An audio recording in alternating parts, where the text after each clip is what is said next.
Salam uşaqlar, səhifə 113-ə baxırıq və burada görürük ki,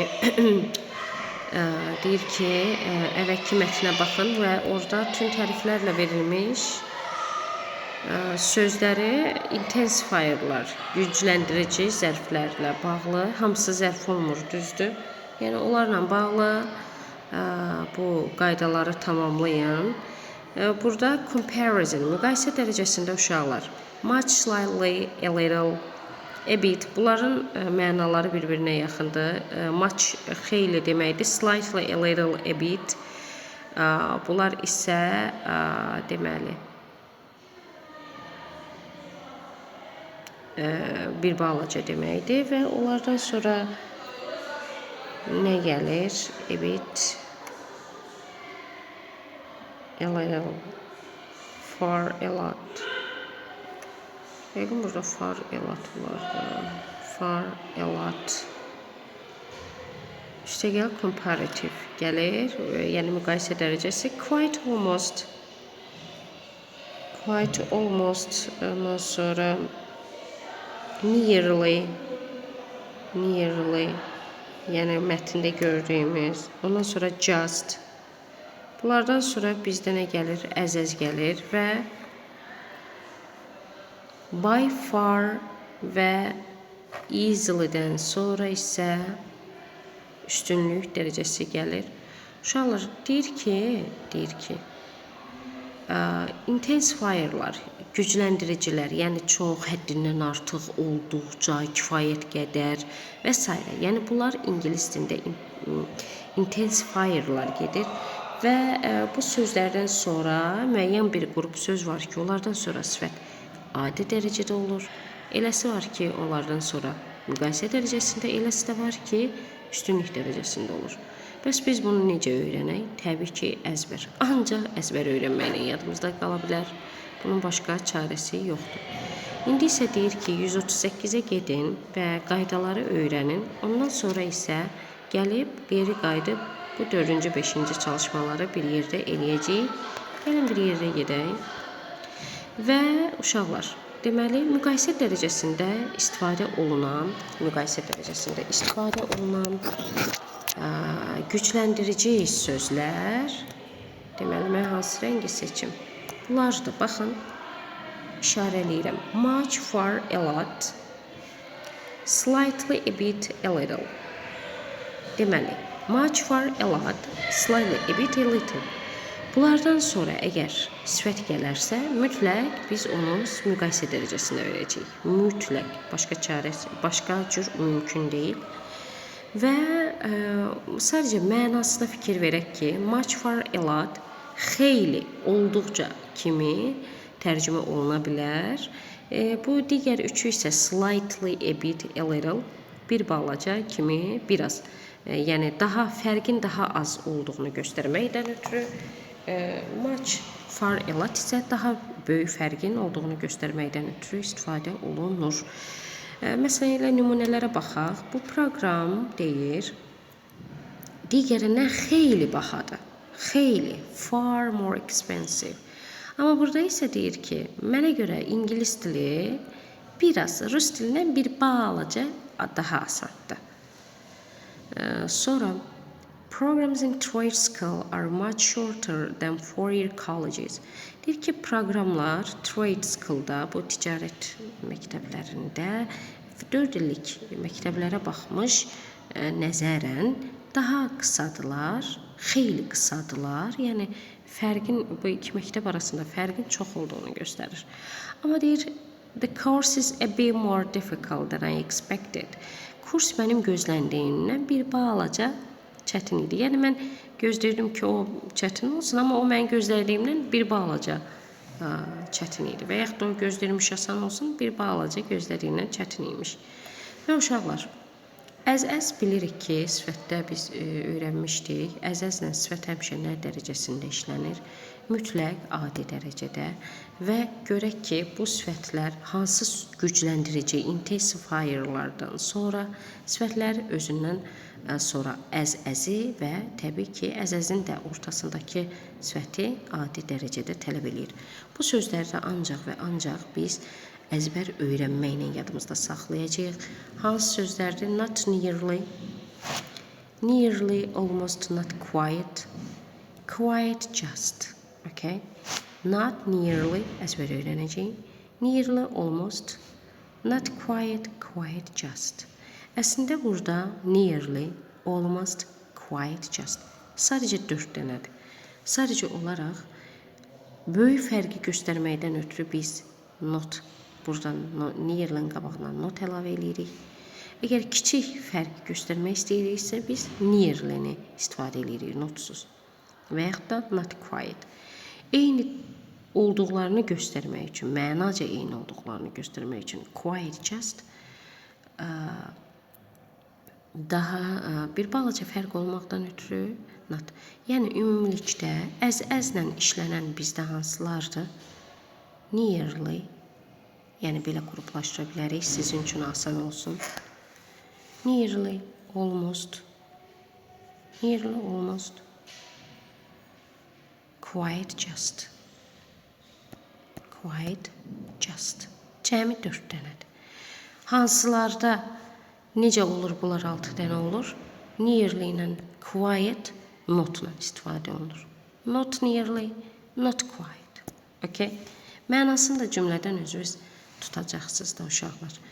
Yəni böyük fərqi göstərməkdən ötürü ki, bunlar heç nə isə müqayisə eləyəndə onlar arasında heç bir oxşarlıq yoxdur. Deyirik ki, məsələn, Mira is much smarter than Tural. Mira Turaldan xeyli ağıllıdır. Tural isn't nearly as smart as Mira. Deyir, Turan heç Mira'nın yaxınına da gələ bilməz. Heç onun deyir ki, ağlına çatmaz da. Yəni, Tural heç Mira qədər heç ağıllı da deyil. Yəni, elə. Digər misalları oxuyub vaxtımızı itirməyəcəm. Digərində daha az fərqi göstərməkdən ötürü. Our school building is nearly as tall as yours. Bizim deyir, məktəb binamız elə sizinki kimidir. Demək olar ki, elə sizinki kimi eyni hündürlükdədir. Yəni, bir balaca fərq var da. Your school building is only a little taller than ours. Yəni, deyir, sənin deyir, məktəbin, bizim məktəbimizdə bir balaca hündür ola bilər. Hündürdür. Və mənanın, yəni müqayisə olunan əşyaların eyni, demək olar ki, eyni olduğunu göstərməkdən ötürü quite və just'dan istifadə olunur. If you want to emphasize theoretical knowledge is just as important as practical skills. Nəzəri deyir, bilik elə praktiki bacarıq qədər vacibdir, eləcə onu qədər vacibdir. Yəni, burada da biz not və quite'dan istifadə edirik. Keçirik, üstünlük dərəcəsində isə cəmi 2C dənədir. Easily və by far. Avtomatik bilməlisiniz ki, easily və by far görəndən sonra mütləq sifəti üstünlük dərəcəsində veririk və Z artiklını sifətdən öncə işlətməyi də unutmuruq. Okay? Bu aşbaz, this chef is easily the greatest instructor of all time. Deyir, bu aşbaz bəlkə də bütün dövrünün ən yaxşı təlimatçısıdır. Web designing course was by far the most challenging I have ever had to do. Web designing kursu mənim indiyənə kimi keçdiyim, belə demək olarsa ən çətin kurs olub. İndi isə gedirik uşaqlar, çalışmaları edirik.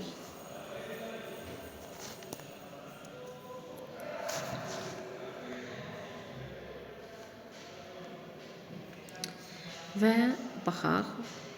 Yox, bu deyildir uşaqlar. I'm sorry. Okay. Biz artıq oxuduq qaydaları və indi deyir ki, situasiyaları oxu. Mütləq situasiyaları oxuyub bizə aydın olmalıdır. Ondan sonra çalışmaları eləməliyik. Və ondan sonra deyir cümlələri far, slightly, nearly, by far and just işlət və onlardan deyir bəziləri bir dəfədən çox istifadə oluna bilər. Yəni yadımıza salaq. Deməli, burada far slightly ilə. Deməli, harada qalmışdıq? Burada qalmışdıq 4-cü çalışmada. Və deyir ki, bu situasiyaları oxuyun və cümlələri bu sözlərlə bitirin. Gəlin oxuyaq və o sözlərlə tamamlamaya çalışaq cümlələri. Yenidən yazacaq, yəni. 0-cıda özləri eləyiblər. Every day we had 3 practical lessons and 2 theoretical ones. Deyir, hər gün bizim 3 praktiki və 2 nəzəri dərsimiz olurdu.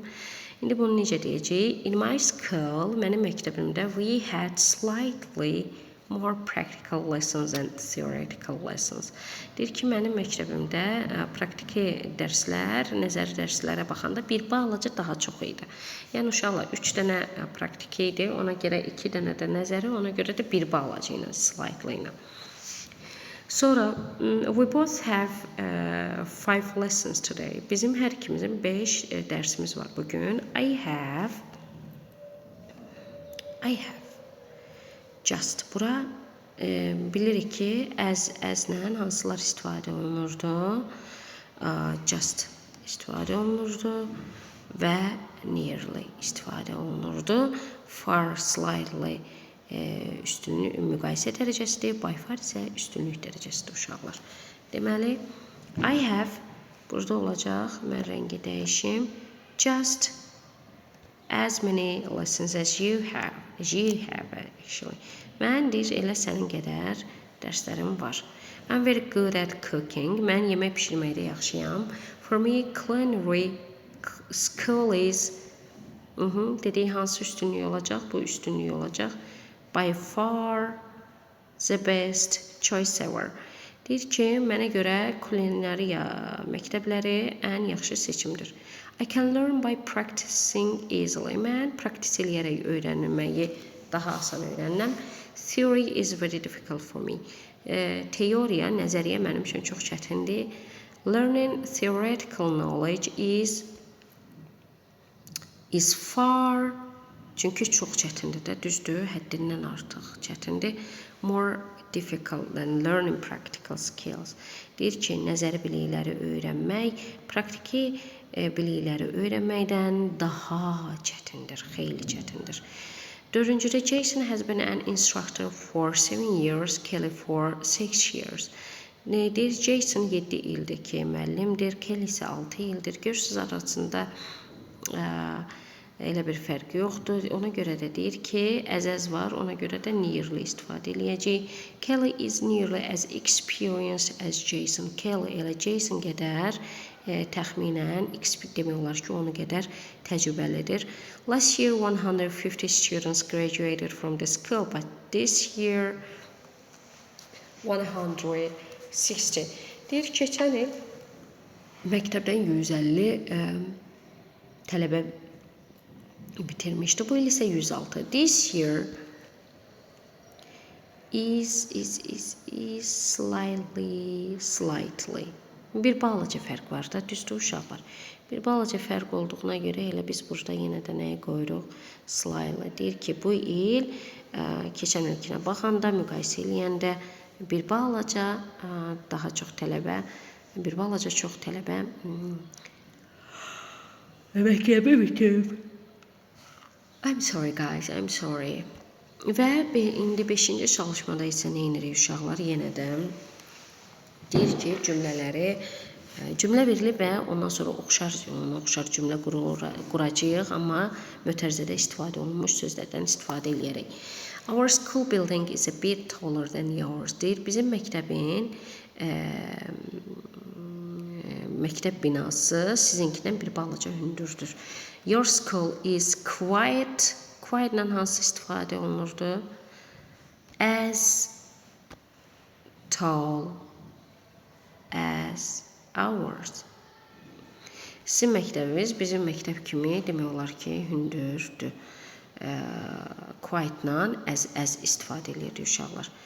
Culinary training is by far the most successful school in the area. Deyir ki, culinary biznes məktəbi həmin ərazi üzrə ən successful, ən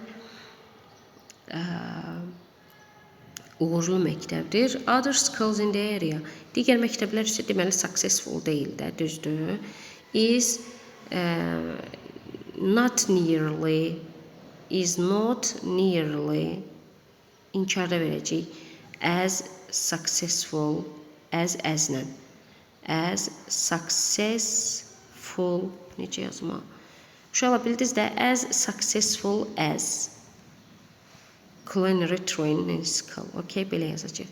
Üçüncüdə, people with both theoretical and practical knowledge are desired most in the job market. Deyir ki, həm nəzəri, həm praktiki bilikləri olan insanlar iş marketində, iş bazarında daha çox arzulanan işçilər olurlar. People who know the theory and practice are easily ilə uşaqlar deməli üstünlük dərəcəsində olacaq. Are easily, bax buraya yazacağım, easily the most desired ones in the job market.